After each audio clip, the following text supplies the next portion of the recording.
तो ही राम नाम कंठी जपता है श्मशान के तो राहे राम नाम गले भोती उन्हें पाहे ऋषि सर्व सदा समाधिष्ठ राम नामे रंगराम वाचे सदा काला राम नाम श्मशान के तो राहे राम नाम गले भोती उन्हें पाहे ऋषि सर्व एका जनातनी श्री राम वाचोनी तुझा छंद मनी नाही जाचे स्मशानी तो राहे राम नाम रचे भोती उभे पाहे ऋषी सर्व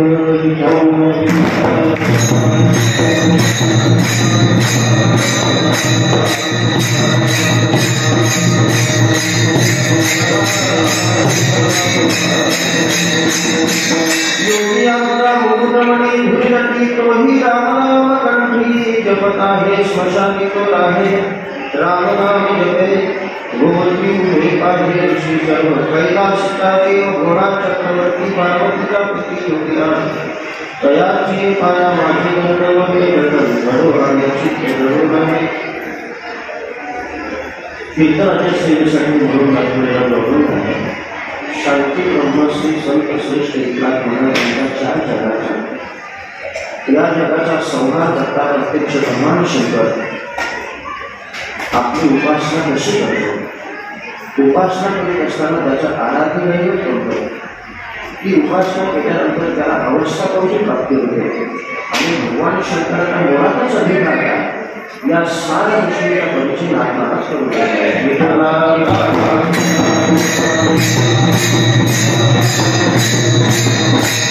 आपल्या सनातन संस्कृतीमध्ये मराठी की ज्या महिन्याचं अनन्यसाधारण महत्व आहे तो हा श्रावण महिना. आमच्या माता भगिनींचे व्रतवैकल्य, सनातन भगिनींचे उपवास आणि भगवान शंकराची नित्यानं होणारी उपासना, या साऱ्या गोष्टी ज्या महिन्यामध्ये एकत्रित येतात तो म्हणजे श्रावण महिना. या श्रावण महिन्याचं औचित्य साधून आपण हे पुराण व्यवस्था भगवान नागेश्वर, या नागेश्वराच्या समोर ही आजची एकादशी आहे. आपल्या सर्व भक्तमंडळांच्या सद्भावने आणि विशेषतः ज्यांच्या प्रथम प्रयत्नातून या मंदिराचा दिवसांनी स्वीकार सोपे मागे झालेला आहे, पुढे होणार असे आमचे आदरणीय श्री चंद्रकांत वाणेश्वर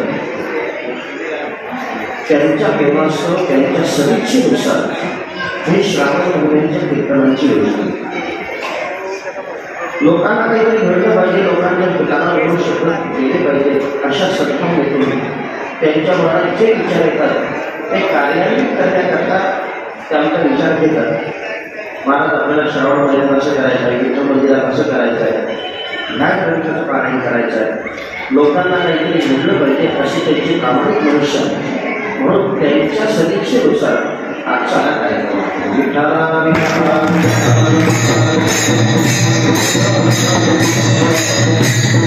भगवान शंकर हे सर्वोत्तम दैवत आहे, महादेव आहे. या बाबतीत कोणत्याही हिंदू धर्मीयांचे दुमत नाही. परंतु हा महादेव जरी असला तरी हा महादेव उपासना कोणाची करतो? सगळे देव याच्या चरणात तीर्थ घेतात त्याबद्दल वागणे, सगळे देव याची ध्यान धारणा करतात याही बाबतीत दुमत नाही. परंतु हा भगवान शंकर आहे तरी कोण? हा भगवान शंकर आहे तरी कोण याची जाणीव सगळ्यांना असेल असं म्हटलं. म्हणून या भगवान शंकराचं व्यक्तिमत्व, या भगवान शंकराचं सत्स्वरूप, या भगवान शंकराचं सच्चिदानंद स्वरूप काय आहे ते नाथ महाराज सांगतात. या विश्वामध्ये भक्ती असो, ज्ञान असो किंवा कर्म असो, या सगळ्यांची प्रेरक देवता जर कोणती असेल तर भगवान शंकर. भजन करणारे भजनी लोक आहेत, त्यांनी वीणा घेऊन भजन करत असताना अंतर्मुखता कशी संपली पाहिजे याचं योग्य ते प्रशिक्षण देणारा देव जर कोणता असेल तर भगवान शंकर. तुम्हाला जर समजा ज्ञानी व्हायचं असेल तर ज्ञान संपादन करत असताना कोणते लक्षण अंगात असायला पाहिजे याचा बोध देणारं दैवत म्हणजे भगवान शंकर. जे ज्ञान आपल्याला आत्मसात करायचं आहे ते ज्ञान समजण्यासाठी, आपल्या घरी उतरण्यासाठी शब्दाचा भाव आपल्याला कळणं अपेक्षित आहे. तो शब्दाचा भाव ज्या व्याकरणाला कळतो ते व्याकरण, ते ग्रामर या जगाला देणारा देव जर कोणता असेल तर भगवान शंकर. काही लोक म्हणतील महाराज या व्याकरणाचा भगवान शंकराचा कधी संबंध आला? कारण बरेच शंकरशास्त्री आहेत ना, तर लक्षात ठेवा. आणि भगवान शंकराच्या डमरूच्या आवाजापासून त्या पाणी निघते 14 सूत्र बनवली, त्या 14 सूत्रापासून हे संपूर्ण व्याकरण बनलं आहे.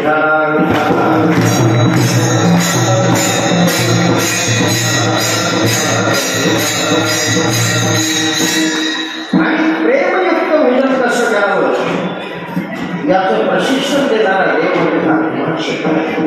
म्हणून भगवान शंकराची तो आराधना करतो, भगवान शंकराची जो उपासना करतो, भगवान शंकराची जो ध्यानधारणा करतो, त्या माणसाला नुसता भगवान शंकराची प्रसन्नता होते असं नाही, तर भगवान शंकर ज्या ज्या देवाची उपासना करतो ते सगळे देव भगवान शंकराची ध्यानधारणा करण्यावर वरद असते. फक्त महादेवाची उपासना त्या पद्धतीने घडली पाहिजे, दोरस्पणाला घडली पाहिजे.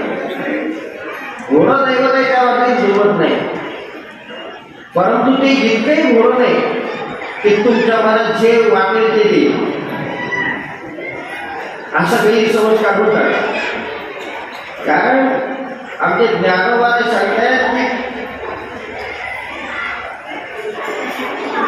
जगत पितर वंदे पार्वती परमेश्वर पंचदशीमध्ये बरं का. पण माऊली असं बोलतात, ऐशी ही निरुपाधिके जगाची जी एक जनते ती वंदिली मिया मुलीके देवदेवी अमृतानुभव लिहत असताना ज्ञानोबाईंनी या शिवशक्तीला नमन केलं की भगवान शंकर आणि पार्वती मातेच्या लीलेपासून ही सृष्टी निर्माण झाली, म्हणून पहिल्यांदा नमन त्यांना. म्हणून भगवान शंकरांना सृष्टी निर्माण करण्याची शक्ती आहे, सृष्टी निर्माण करण्याची युक्ती आहे. म्हणून भगवान शंकर एकदमच त्या नकाई स्वरांनी खुटपट्टीतलं असं काही समजू नका. भगवान शंकर सर्वोत्तम देवा, सर्वोत्तम देवा, सर्वांच्या मनातून लागतो. परंतु जरी जाणलं तरी त्या भक्ताची इच्छा कोणती आहे, की सकाम आहे का निष्काम.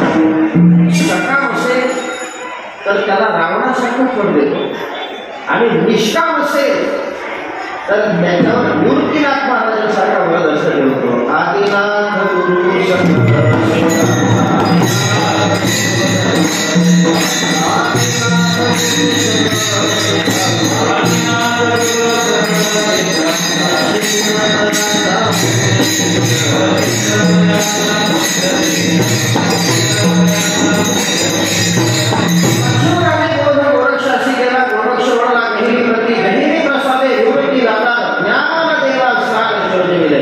ज्ञानोबाईपर्यंत हा वध असं लागलेला आहे, त्याबद्दल काही प्रश्न होता.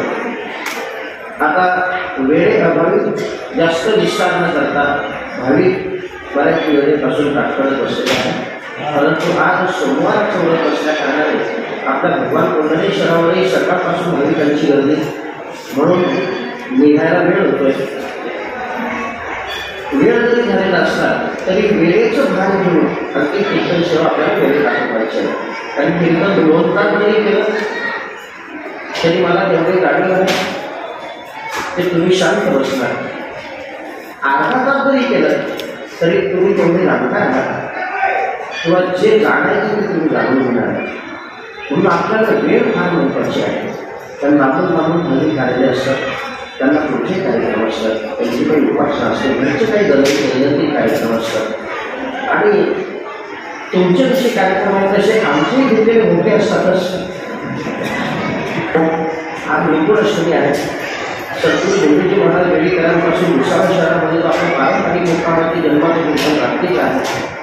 म्हणून हे सगळे काम समोरून पुन्हा तिथं जायचं आहे.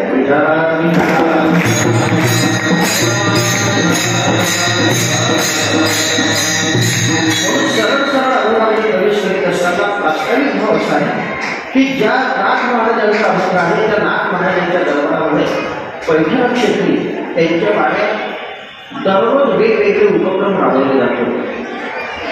कधी भावार्थ रामायण, कधी रुक्मिणी स्वयंवर, कधी भागवत, कधी भोगांचा कार्यक्रम, कधी कीर्तनोत्तर एकादशीला 12 आहेतच, कधी चिरंजीव पदामध्ये कधी स्वार्थमोद, कधी हस्तामोद, असे वेगवेगळ्या ग्रंथांचे चिंतन आनंद नाथ महाराजांच्या प्रतिनिधी जन्माला आलेले जातात. एके दिवशी नाथ महाराजांचं कीर्तन, त्या कीर्तनामध्ये नाथ महाराजांच्या अनेक अधिकारी बसले. अधिकारी म्हणजे कोणते?